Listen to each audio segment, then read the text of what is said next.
हाय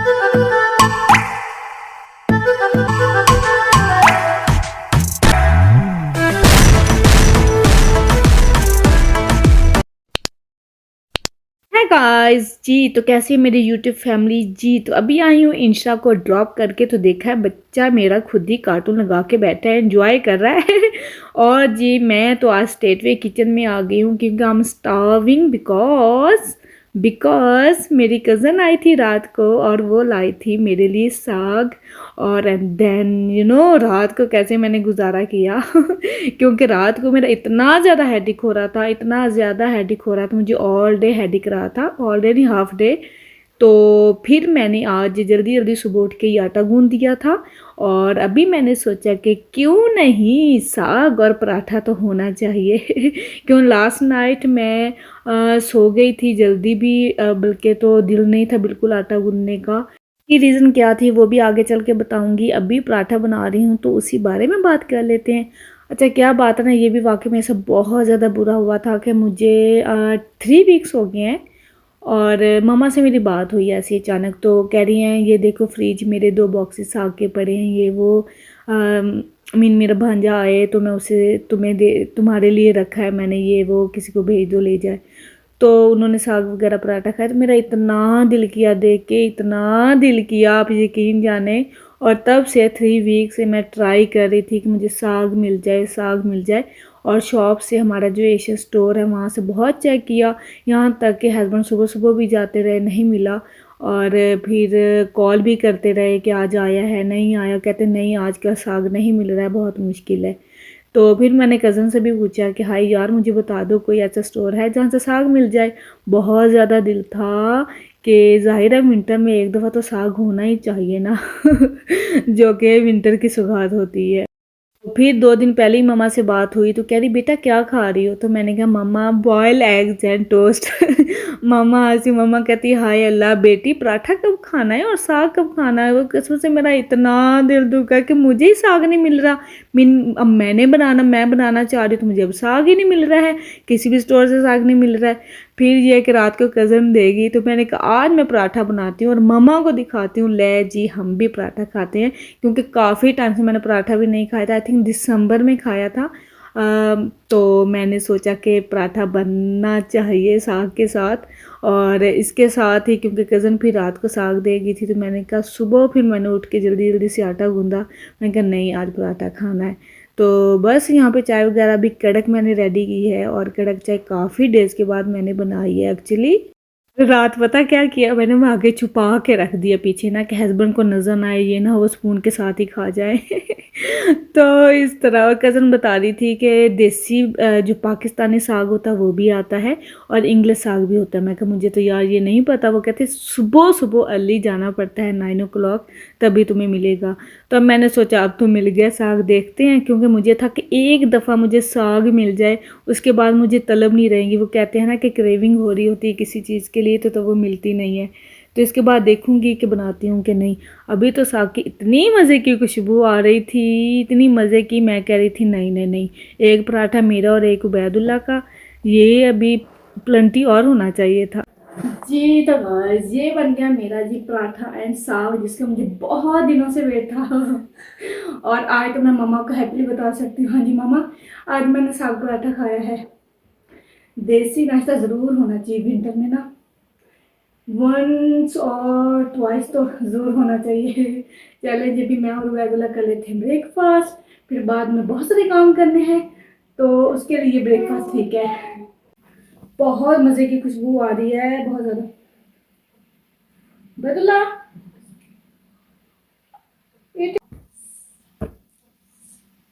हम्म, मेरी कज़न ने ना लाजवाब बनाया साग, लाजवाब। वो मुझे बहुत कम किसी किसी का पसंद आता है क्योंकि मुझसे कोई शेयर ही नहीं करता। आई थिंक मुझे फर्स्ट टाइम साग मिला है और वो कज़न ने दिया है। मेरी फ्रेंड ने एक दफ़ा शेयर किया था और मैंने लास्ट ईयर बनाया था। एंड मुझे भी कभी किसी का टेस्ट करने को नहीं मिला तो ये फर्स्ट साग मुझे बहुत ज़्यादा मज़े का लगा। सो मैंने रात को भी उसको मैसेज कर दिया था थैंक यू का, लेकिन अभी फिर करूँगी क्योंकि जो इतने प्यार और अपनाइए से कुछ देती है ना तो उनका थैंक यू बनता है। कटला वाकई इसमें देसी देसी साग है। नहीं चलो फिर कर लेती हूँ ब्रेकफास्ट, फिर कंटिन्यू करूँगी। ओके जी, आज पराठा खाया है तो आज बहुत सारे काम भी थे और बहुत सारे काम करने भी है। फर्स्ट ऑफ ऑल तो रबिश वगैरह जाके बिन में डालना है, तो कभी चांस मिला तो वो सिस्टम भी आपको दिखाऊंगी।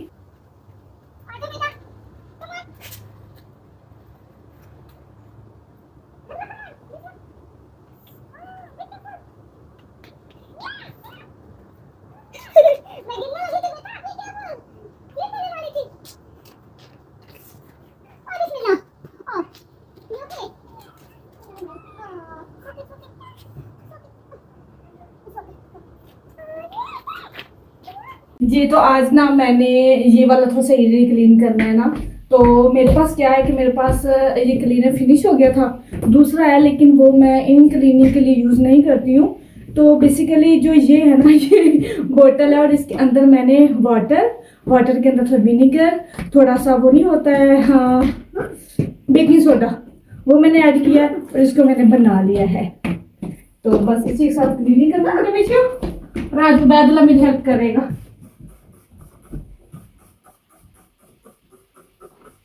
जी, तो बस आज मैंने इस एरिया को क्लीन करना है। मैंने सोचा ऊपर के काम रहने देती हूँ आज, उनको स्किप करती हूँ और यहाँ की क्लीनिंग कर लेती हूँ, क्योंकि घर का हर कॉर्नर जो है वो इस घर का पार्ट होता है और सबको क्लीन रखना बहुत ज़्यादा इम्पोर्टेंट है। वैसे वैसे भी मैंने कहा वीकेंड आ जाना है तो वीकेंड से पहले पहले इस एरिया को क्लीन कर लेती हूँ, क्योंकि थोड़ा सा हमारा जो पेंट वगैरह सारा हुआ होता है, ग्लॉस वगैरह ये वो, तो थोड़ा सा कुछ ना कुछ लग जाता है। तो जैसे कि ज़ाहिर है क्लीनिंग करनी वैसे भी ज़रूरी होती है, कोई भी हमारे घर का कॉर्नर हो। तो यहाँ पे जैसे विंटर है तो विंटर में बहुत मुश्किल भी हो जाता है। तो यहाँ पे मैं विंटर में एक तो आज जैसे है कि हवा चल रही है, सनलाइट तो होती नहीं है और ना ही सन होता है कि धूप वगैरह लगे। ये पाकिस्तान नहीं है जहाँ पे सर्दियों में भी धूप आए, बड़ी आर्टिफिशियल सी होती है। तो मुझे होता है कि हवा चल रही तो चले मैं ऐसे करती हूँ, मॉप वगैरह फेरती हूँ। और विंटर में मैं क्या करती हूँ कि विंटर में ये वाले मैं फ्लोरिंग वाइप्स यूज़ करती हूँ, बैठ के आराम से करती हूँ, क्योंकि फ्लोरिंग ऐसी होती है कि उस पर स्टेन वगैरह लग जाता है या कोई ऐसी चीज़ चिपक जाती है जो कि ब्रश वगैरह के साथ नहीं उतरती, तो मैं हाथों के साथ ही बैठ के कर लेती हूँ। इससे क्या है कि एक टाइप की एक्सरसाइज ही हो जाती है। और मैंने कहा बैठ के भी कर सकते हैं बहुत इजीली, और साथ में ब्रश के ऊपर वाइप लगा के ये वाला भी एक ट्रिक है ये भी कर सकते हैं, लेकिन मुझे बैठ के करना ज़्यादा पसंद है। वो एक नाइस सा क्लीन अप हो जाता है। तो ये होता है कि कोल्ड में हवा से फ्लोर वगैरह ड्राई हो जाता है और घर की हीटिंग से ड्राई हो जाता है। तो विंटर में इसलिए मैं वाइप्स यूज़ करती हूँ, फ्लोरिंग वाइप्स। और उसके बाद जी यहाँ पे डोर है, डोर का स्प्रे एक स्पेशली वुडिंग डोर स्प्रे होता है, जो बेसिकली अभी मुझे नज़र नहीं आ रहा था, शायद मुझे नज़र नहीं आ रहा, ये फिनिश हो गया है, ये हस्बैंड ने कहीं रखा है। तो फिर मैंने वो जल्दी जल्दी से वाइप्स के साथ in and out door sides clean की। ये क्लीन करते हैं। तो यहाँ पे फिर स्टेयर्स की बारी थी तो सारा वैक्यूम मैंने किया, डन कर दिया है। और हैंड रेल ये साफ़ करने वाली थी, तो काफ़ी इसको भी क्लीन करने वाला था, और इस साइड्स को भी इस साइड को भी बहुत साइड्स मैंने क्लीन किए हैं। वो तो हो गया वो वाला मेरा मिशन कंप्लीट। उसके बाद बस मुझे ख्याल आया, मैं काफ़ी टाइम से कह रही थी कि मैंने गिराज को थोड़ा सा नीट अप करना है एंड क्लीन करना है। तो बस अभी गिराज में आई हूँ तो वो सारा करते हैं।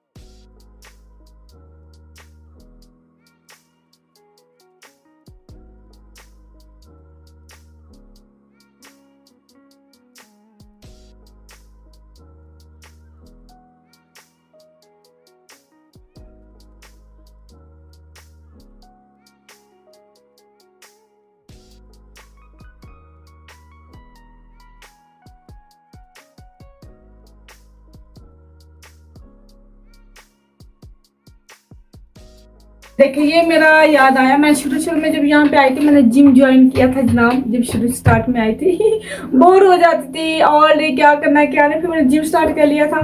तो ये मेरा फर्स्ट बैग आई थिंक ये भी लेकिन पड़ा है। चले कोई ज़रूरत आ जाती, मैं पहले पहनने वाले थे मैं नहीं रख देती हूँ, कोई ज़रूरत आ ही जाता है किसी में। तो ये मशीन वगैरह भी जब इंस्टा पैदा हुई थी तब मैंने ली थी, कम यूज़ किया है। उसके बाद ये बिल्कुल हस्बैंड ने न्यू ब्रांडी ले ली थी और बहुत कम यूज़ किया है। तो उसके बाद बस बच्चों के साथ जैसे जैसे बाहर जाना, अंदर बाहर ये वो वॉक, तो इस तरह यहाँ पे भी थोड़ा सा इतना अकेला सा फील होता था। तो फिर मैंने सोचा कि इसको नीचे रखती। और ये हमारी जिम ये इतनी मुश्किल से नीचे लेके आए थे, इतनी मुश्किल से नीचे लेके आए थे। और अभी इसको मैंने कहा था कि सेल आउट कर देते हैं, लेकिन यहाँ से अब लेके कौन जाए ऊपर। ये तो प्रॉब्लम इसलिए पड़ी है क्योंकि अगर हस्बैंड करते हैं तो उनका सर लगता है रूफ में, तो उनके लिए वो पॉसिबल नहीं है, मेरे लिए है लेकिन। तो ये देखिए कितना नीट एंड नाइस लग रहा है ना। मैंने ये फैंस वगैरह यहाँ पे रख दिए हैं इस तरह से, क्योंकि अभी वो नीचे नहीं कर पाई तो वो हस्बैंड की हेल्प से होगा। और ये भी कोई चीज़ है रूफ वगैरह में डालने वाली कोई थिंग है। तो यहाँ पे फिर मैंने सारा पिकनिक एंड हॉलीडे स्टफ है, ये सारा ये पिकनिक हॉलीडे स्टफ है सारा, जो कि यहाँ पे मैंने अरेंज कर दिया एक साइड पे ताकि प्रॉब्लम ना हो। जो भी मीन ये जो भी बॉक्सेस हैं, बॉक्सेस वगैरह सारे, जो भी चेयर्स वगैरह, एवरीथिंग ओवरऑल जो पिकनिक एंड हॉलीडेज की थिंग्स होती हैं सारी, वो जो समर में यूज़ होती है वो सारी मैंने यहाँ एक साइड पे रख दी है। और ये वाला एक साइड पे है। ये देखें ड्रॉ में जैसे सारे पिकनिक क्रॉकरी वगैरह सारी कुछ जो भी है ओवरऑल वो सारा मैंने यहाँ पे रख दिया। और ये देखिए कितना अच्छा सेट हो गया, देखिए कितना खराब लग रहा था ना, सारा मैंने डस्ट आउट किया। एंड साथ में ये सारे एक ये है कि हस्बैंड के सारे टूल्स वगैरह मैंने आगे पीछे नहीं किए, मूव नहीं किए, क्योंकि यही की चीज़ें मैंने बस स्टोरेज बॉक्स में डाल दी हैं अच्छे तरीके से। और वहीं पे थोड़ा सा ऑर्गेनाइज कर दिया नीचे ना कपड़ा डाल के, ये पड़ा था मेरे पास। तो इस तरह से सूट के जो यहाँ पे थे सारे बिखरे पड़े वो मैंने यहाँ पे रख दिए, थोड़ा सा ऑर्गेनाइज कर दिया। मीन थोड़ा सा ऑर्गेनाइज करने से और नीट एंड टाइडी हो जाता है ना। और जो यहाँ है ये देखिए, ये यहाँ पे सारे जो थोड़े से आ रहे नज़र, ये हमारी शेल्फ है जिसपे मीन केमिकल क्लीनिंग थिंग्स हैं और कुछ स्प्रेज वगैरह। और यहाँ पे ये मैंने मशीन थोड़ी सी कवर कर दी है और इस तरह से थोड़ा सा सारा फ्लोर वगैरह क्लीन कर दिया। तो यहाँ पे क्योंकि हस्बैंड के टूल्स वगैरह हैं तो वो मैं नहीं कर सकती, क्योंकि जाहिर है चाहे फिक्सिंग वाला हो चाहे ये पेंटिंग वाली थिंग्स है, पेंट करना या फिक्सिंग करना, सारी ओवरऑल थिंग्स मैंने यहाँ पे इस तरह से सेट कर दी है। तो आई डोंट नो ये क्या है, इसका मुझे नहीं पता। और ये पंचिंग वाला आई थिंक हस्बैंड ने स्टार्ट में लिया था, पंच करने वाला, मुझे ऐसे ऐसे करते हैं आई डोंट नो क्या कहते हैं वो है। तो कुछ ऐसा स्टफ है, तो कुछ काफ़ी स्टफ तो हमने बल्कि थ्रू आउट मीन रिसाइकल कर दिया था। एवरी ईयर हमें करना पड़ता है, लेकिन फिर कुछ ना कुछ थिंग्स ऐसी बन जाती हैं। एवरी ईयर हमारा थोड़ा फुल हो जाता है, क्लीन अप करती है, टाइडी अप करते हैं, वो फिर फुल अप हो जाता है। चले अभी उबैदुल्ला का नैप टाइम हुआ, उसको सुलाना है जाके, और फिर जल्दी से सच कुकिंग भी करनी है। तो चले फिर यहाँ से करूँगी कंटिन्यू। सही पराठा खाया था, मैं बहुत वार्म अप हो गई हूँ, बहुत सारा काम किया है, 2-3 आवर्स हो गए हैं। तो नीचे भी क्लीन अप किया, ये भी सारा क्लीन किया है। तो इसके साथ तो अभी थोड़ा सा जाके रेस्ट करती हूँ, बैदुल्ला को सुलाती हूँ, फिर कुकिंग करूँगी। तो यहीं से करूँगी कंटिन्यू। देन जी फिर ऊपर उबैदुल्ला को सुला के थोड़ी रेस्ट करके नीचे आ गई, क्योंकि मुझे कुकिंग करनी थी। और कुकिंग में मुझे बच्चों के लिए बनाना था, दरअसल एक्चुअली हस्बैंड के लिए तो मैंने साग सेव कर दिया था क्योंकि ज़ाहिर उनको भी पसंद है, मैं खा सकती हूँ उनको नहीं दे सकती, नो ऐसे कैसे हो सकता है। तो इसलिए उनके लिए सेव कर दिया था, उनको पराठा साग दूँगी। और बच्चों के लिए भी ख्याल आया तो मैं सोचा चलें जी आलू थोड़ी सी भुजिया बना लेती हूँ। अच्छा मेरी पता नहीं क्या आदत है, मुझे ना स्लीव्स इस तरह से ना आगे नहीं पसंद है, पता नहीं मैं फोल्ड, आपने नोटिस किया होगा मैं फोल्ड अप करती रहती हूँ, ऊपर करती रहती हूँ। तो जब काम कर रही होती हूँ, बेसिकली जब काम कर रही होती हूँ ना, तो मुझे अच्छा नहीं लगता, पता नहीं मुझे इरिटेशन फील होती है इसलिए बाजू को ऊपर ही चढ़ाती रहती हूँ। और उसके साथ ही बस यहाँ पे मैंने फ्राइज़ ऐड कर दी हूँ, ये बहुत क्विक भी बन जाते हैं, क्योंकि आलू पील करना और कटिंग करने के लिए बस मेरा दिल नहीं कर रहा था, थोड़ी सी टायर्ड फील कर रही थी, फिर मुझे फ्राइज़ नज़र आए, मैंने सोचा चलो यही बना लेती हूँ, क्योंकि क्विक बन जाते हैं। बस डालें हैं थोड़ी सी भून के, इसके अंदर स्पाइसेस ऐड कर दूँगी, डन, ये डन हो जाएगा। मेरे अंदर बूस्ट भी था, एनर्जी भी थी, इसलिए मैंने सारे काम माशाल्लाह कर लिए तो ये है कि आज का व्लॉग थोड़ा-सा लॉन्ग पहुँचा है आपकी तरफ, क्योंकि अब मैंने आज जो काम किए थे मैंने सोचा कि चलिए शेयर करती हूँ। क्योंकि ज़ाहिर है देख के भी बहुत सारी लेडीज़ में मोटिवेशन ट्रांसफ़र होती है और मेरा यही दिल होता है कि मोटिवेशन आप लोगों को भी मिले, कोई भी काम करना हो। चलिए जी, यहाँ पे मेरी बस कामों के साथ-साथ फ्राइज़ की भुजिया रेडी हो रही है। तो बस बच्चों को गरम-गरम पराठे डाल के दे दूँगी साथ में ये, और मैं शायद ज़्यादा कुछ नहीं खाऊँगी क्योंकि मैंने सुबह ही खा लिया था। तो बस बच्चों के साथ ही थोड़ा-सा टेस्ट करूँगी। इसके साथ ही बस जी मेरा होता है यहाँ पे व्लॉग का दी एंड। तो आई होप आप लोगों को अच्छा लगा होगा, ऑफ़ कोर्स लगा होगा और बहुत सारी मोटिवेशन भी मिली होगी। चलें जी, इसके साथ ही बस सबका कल का फ्राइडे अच्छा स्टार्ट हो और मुझे दें इजाज़त, कल मिलूँगी। अल्लाह हाफ़िज़।